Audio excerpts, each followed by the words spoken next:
Imagine this. You're 14 years old. You stand in formation, wearing a uniform with a red armband bearing a swastika.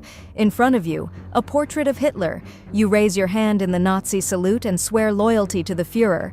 And after that, you're trained to shoot, march in formation, study Mein Kampf, and report your own parents if they question the regime. This is not fiction. This was the reality for millions of children in Nazi Germany. The Hitlerjugend, or Hitler Youth, was a youth organization created to raise a new generation in total loyalty to Hitler. Children between the ages of 10 and 18 were subjected to a harsh system of training, discipline, and ideological indoctrination that turned them into obedient soldiers and fanatics. Why does this story matter so much? Because it shows how totalitarian power can turn childhood into a weapon of war, and how easy it is to bend a young, impressionable mind when you replace school books with rifles. But before the Hitlerjugend came to dominate the lives of millions of boys, it's crucial to understand the foundation it grew from. The Nazis didn't invent the youth movement out of thin air. They merely perfected what already existed in Weimar Germany. Ideology came later, but the structure, discipline, and concept of a new youth were already there. Let's begin with one of the most famous pre-Nazi movements, the Wandervogel. Emerging in the early 20th century, it was a youth-led attempt to escape industrialized society. Young people hiked through the countryside, camped under the stars, sang folk songs, and sought harmony with nature. But beneath this romantic image lay strong nationalist overtones, a longing for German purity, cultural authenticity, and rejection of foreign influences. The youth pursued inner cleansing and discipline, ideals that would soon be co-opted by the Nazis. Around the same time, Catholic and Protestant youth groups flourished. While religious in focus, they also emphasized discipline, obedience, and self-improvement. These youths were raised to serve God and fatherland, joined group meetings, and practiced physical endurance. They grew up immersed in a spirit of collectivism and sacrifice. Another major influence came from scouting organizations, which followed the international model, but quickly adopted a distinct German character. Scouts were taught morality, community service, orienteering, and survival skills. But in the context of political upheaval, their role began to shift, from playful adventure to proto-military preparation. On the opposite political spectrum, socialist and communist youth organizations thrived in urban working-class communities. They instilled values of class struggle, organized marches, and exchanged military drills for protest dances. Yet even here, the structure, group identity, and obedience to a greater cause remained. All of these movements, despite their differences, prepared a generation for discipline, symbolism, rituals, and submission to authority. So when Hitler and his party emerged, many of these youths didn't need much convincing. They were simply given new badges, a new uniform, and a new dream: to serve the Reich. The youth movements of the Weimar era laid the groundwork, but their ideas and methods were waiting for a political architect. When Adolf Hitler began his rise to power, the Nazi Party understood something vital. To build the Third Reich, they would need more than an adult army. They would need a generation raised from childhood to follow blindly. And so, in 1922, the first seed of what would become the Hitlerjugend was planted. In May 1922, the Jugendbund der NSDAP was formed, the first youth organization officially tied to the Nazi Party. It wasn't a mass movement yet, more a club of eager activists, a few dozen boys undergoing physical drills, listening to speeches, and attending party rallies. They wore basic uniforms, already greeted each other with the Nazi salute, chanted nationalist slogans, and were trained in total obedience. After the failed beer hall putsch in 1923, the organization was banned. But the idea didn't die. In 1924-1925, the youth wing was restructured and rebuilt. New local chapters appeared, regional leaders were appointed, and a quasi-military structure began to take shape. Then, in July 1926, a turning point. At the party congress in Weimar, the Hitlerjugend, Bund Deutscher Arbeiterjugend, Hitler Youth, League of German Worker Youth, was officially founded. This was no longer just a club, it was a political weapon. They had their own flag, slogans, and doctrine. Most importantly, they were now directly controlled by the Nazi Party. Weekly activities included racial theory lectures, physical training, ideological discussions, songs, and nature hikes. But the romantic surface quickly faded. This was a machine for preparing youth for combat. Scout games were replaced with drill practice, and moral lessons gave way to hate. By 1930, the Hitlerjugend was still a relatively small organization, but already played a crucial role in political street battles. Boys handed out flyers, accompanied Nazi speakers, and clashed with communist youth. For many teens, it was their gateway into adulthood through fanaticism. They felt they belonged to something powerful, and that was exactly what the Nazis intended. 1931 marked a turning point. Baldur von Schirach, a young and charismatic Nazi, was appointed leader of the youth organization. His official title sounded grandiose: Reichsjugendführer, Reich Youth Leader, and he had one mission: turn Hitlerjugend into the ideological backbone of the Third Reich. Schirach understood that youth was not just the future, it was the fuel of the present. Under his command, Hitlerjugend was no longer just a club of party loyalists. It became a disciplined, militarized structure with weekly training, ideological lectures, and total surveillance. After Hitler seized power in 1933, everything accelerated. All independent youth organizations, scouts, church groups, even sports clubs, were banned. The regime implemented Gleichschaltung, a policy of forced conformity. Every social structure had to serve Nazi ideology. In 1936, the transformation was complete. Membership in Hitlerjugend became mandatory for all boys aged 10 to 18. Opting out was possible only in extreme cases, serious illness or mental disability. The internal structure was strict. Deutsches Jungvolk, ages 10-14. The younger boys, prepared for ideological obedience. Hitlerjugend, ages 14-18. The core, trained to become future Nazi soldiers. Girls, too, were absorbed into the system through the Bund Deutscher Mädel, the League of German Girls, where they were taught to become future mothers of the Aryan race. Weekly gatherings looked more like military drills, marching, weapons training, physical exercise. But the most dangerous element was the ideology. Boys were told Jews were the enemy, democracy was weak, Hitler was a living god. They studied Mein Kampf, repeated slogans, participated in so-called ideological debates, which were more like rehearsals of loyalty. Perhaps the darkest chapter was the training of informants. Children were encouraged to report on their own parents for suspicious thoughts or jokes. A single comment could cost a family their job or their freedom, and many boys did report. They believed it was their sacred duty. By the late 1930s, Hitlerjugend had evolved into something more than a youth group. It became a factory of fanaticism, designed to shape children into weapons of the regime. As Nazi ideology took firm root in Germany, the regime set its sights beyond its borders. But for that to happen, Hitlerjugend needed to evolve from a domestic tool of indoctrination into an instrument of expansion. And the first testing ground for this transformation was Austria. Before the annexation, internal shifts already signaled change. In 1938, with the Anschluss, Nazi Germany's annexation of Austria. To Hitler, this was more than a territorial gain. It was a step toward a united German Reich. Almost immediately, Austria Jungvolk was absorbed into Hitlerjugend. Austrian structures were merged into the broader Nazi youth system, same uniforms, same oaths, same purpose, to raise the ideal Aryan youth for the Führer's future empire. In September 1939, the world changed forever. German tanks rolled into Poland, and World War II officially began. But for the Nazi youth, this wasn't seen as a tragedy. Not yet.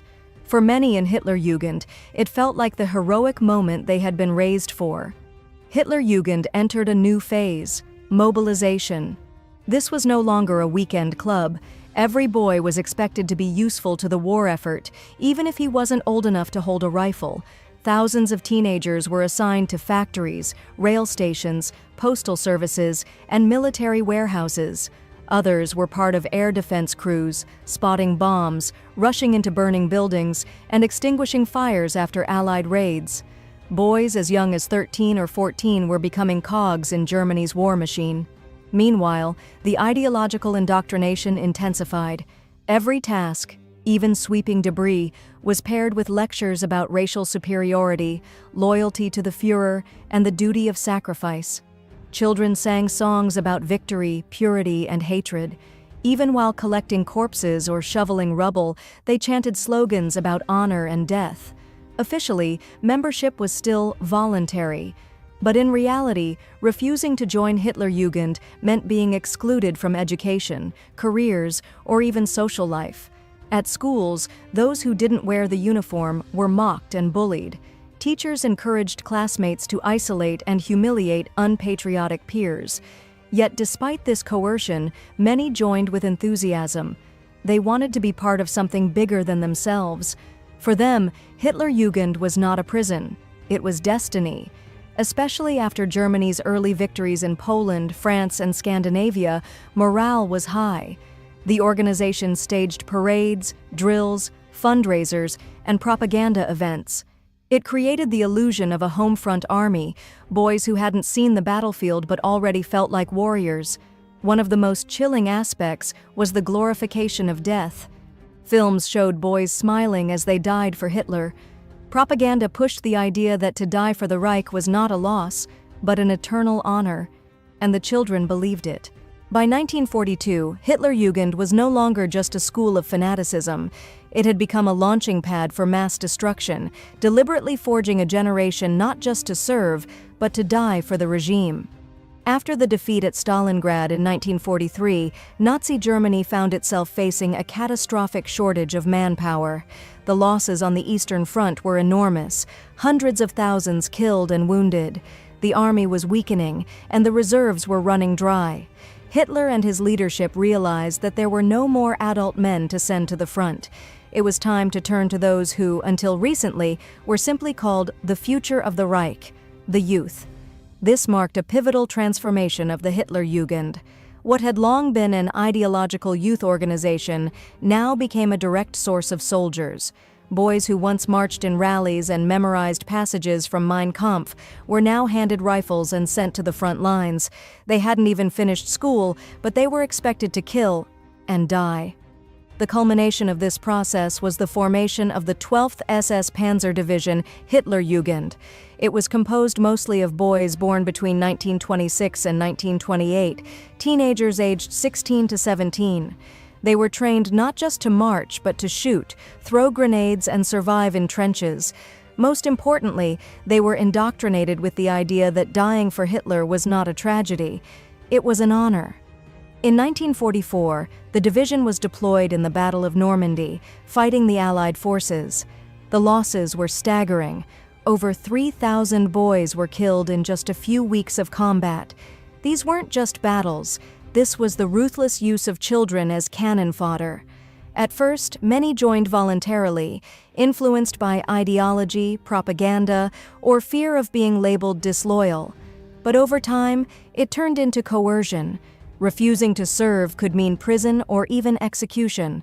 After 1944, miners were mass mobilized into the Volkssturm, the desperate people's militia. They were handed anti-tank weapons and sent to face Soviet tanks. 15-year-olds became the last human shield of the crumbling Reich.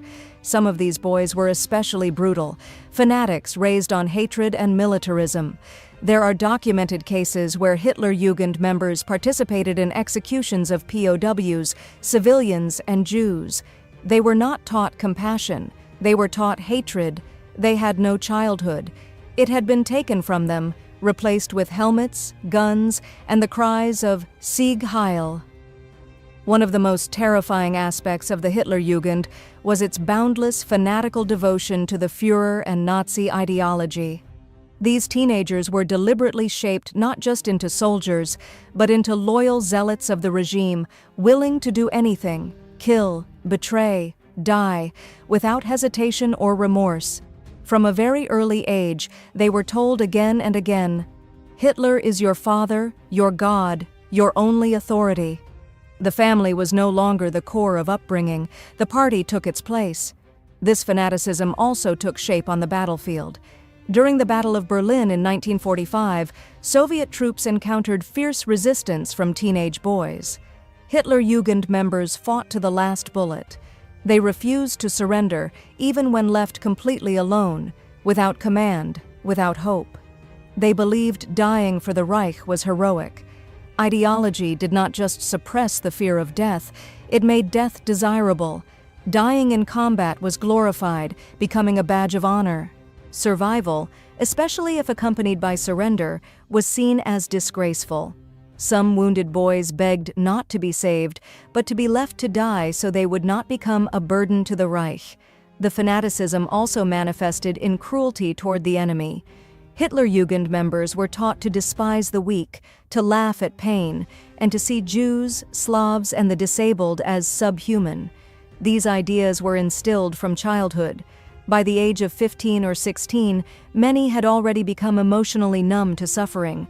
They obeyed orders to execute, torture, and destroy without question. This fanaticism was no accident. It was intentional, a carefully designed tool to turn children into weapons. Hitler didn't just want to control the youth, he wanted them to believe they were the embodiment of his will. And many of them truly became just that. Spring 1945. The Third Reich was collapsing rapidly. The Allies were advancing from the west, and Soviet troops were storming Berlin from the east. In this chaos, some of the last to keep fighting were children. The Hitlerjugend, this army of teenagers, still stood on the barricades, armed and fanatical, clinging to their belief in the Führer even when most adults had already lost hope.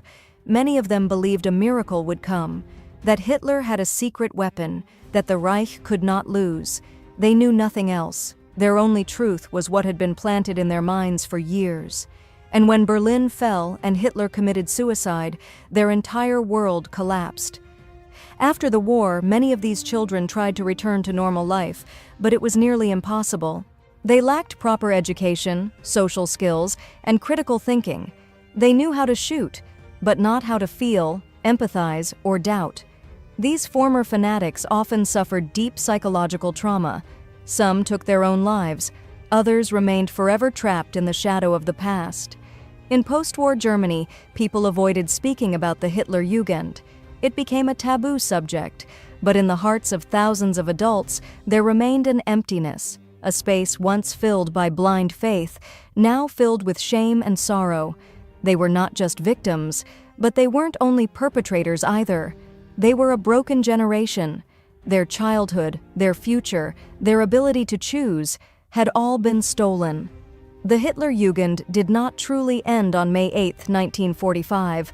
It remained a scar on the soul of an entire country, a warning of what ideology can do when it takes root in children.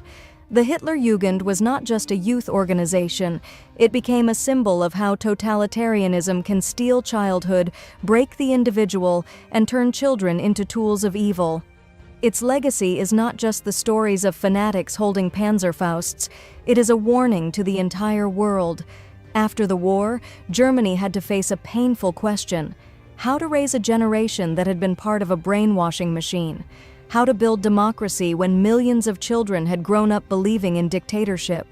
It was a moral crisis for an entire nation. For decades, people stayed silent about the Hitlerjugend, but history does not vanish. It accumulates. And when the first generations of former members began to speak, the world heard chilling testimonies of broken souls, of shame, of the desire to forget, but even more, the need to never repeat. The lesson of the Hitlerjugend is not just about Germany, it's about any society where ideology seeks to control children, where politics invades the classroom, replacing education with propaganda, where doubt is labeled betrayal, and blind faith is praised as virtue. In the 21st century, we once again see attempts to ideologize youth in different countries, under different flags. That is why the story of the Hitlerjugend must be told loudly. It is not just a chapter in a history book, it is a mirror we must look into, with fear and with clarity. Raising youth is always an investment in the future. But the future can only be bright if children are taught to think, not to obey blindly. The Hitlerjugend showed how easily a generation can be destroyed, and that means we must remember so that it can never happen again.